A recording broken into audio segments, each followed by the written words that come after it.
My culture. My culture. My culture. My culture is not a costume.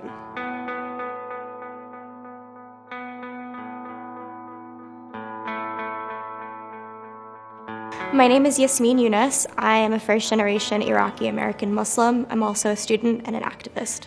It sucks to see that. It's offensive. It's like a butchering of my culture. I didn't spend 23 years as a Chinese-born American to live next to this. I'm of multiracial descent, including Taino Arawak, which is the indigenous First Nations people of the Caribbean. We're seen as just like TV characters, the savage with the fringes and these boots that, aren't even accurate. Even our body paint has meaning, and then, you just put on this cheap paint that you probably got at the dollar store, for fun because you thought it was funny. Like, my existence is just comical or hilarious to you. I'm Kanaka Maoli, native Hawaiian. One of the things about Hawaiian culture that not a lot of people know is that historically it was illegal to practice anything that had to do with native Hawaiian culture. So my grandmother is currently in her 70s and she's finally learning how to dance hula.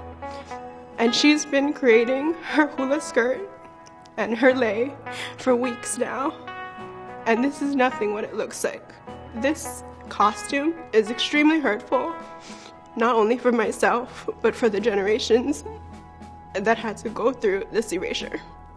My name is Gianna, and I'm a 22-year-old recent graduate who's also African American. The pick in particular bothers me because our hair is stigmatized as being untidy, and it's just incredibly insensitive to the actual real struggles that African Americans have wearing their natural hair. I identify as a first-generation Latina.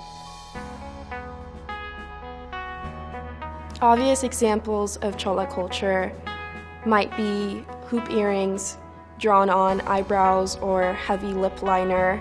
When people appropriate Chola culture in Halloween costumes, it erases the stories and narratives of people who identify with Chola culture. Halloween would be the worst time to co-opt a person's culture because it's a day of dressing up as things that are completely out of the ordinary or very bold or very provocative. So wearing someone else's culture on that day is incredibly offensive because you're basically saying their culture is othered in a way that is almost funny, humorous, or, scary.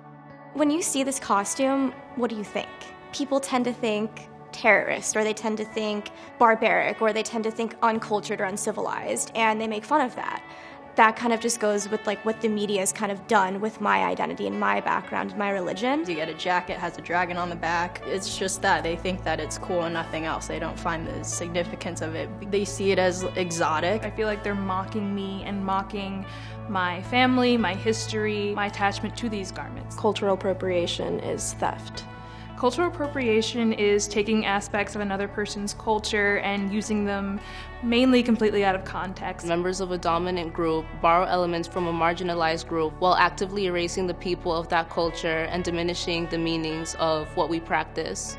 The majority of us know that blackface is cultural appropriation, but that is how I view and how my people in the indigenous community view this costume. We have endured a history of being pushed into the background, that even in Hawaii, where I'm from, that we're still a minority in what is and has been our homeland. Those are aspects of our cultures and our identities that we were told were wrong, and we were told not to be proud of, and we were told to hide and to conform, and to see folks that don't have to conform, use those aspects of our identity and make it popular, make it cool, or make fun of it. That's just wrong.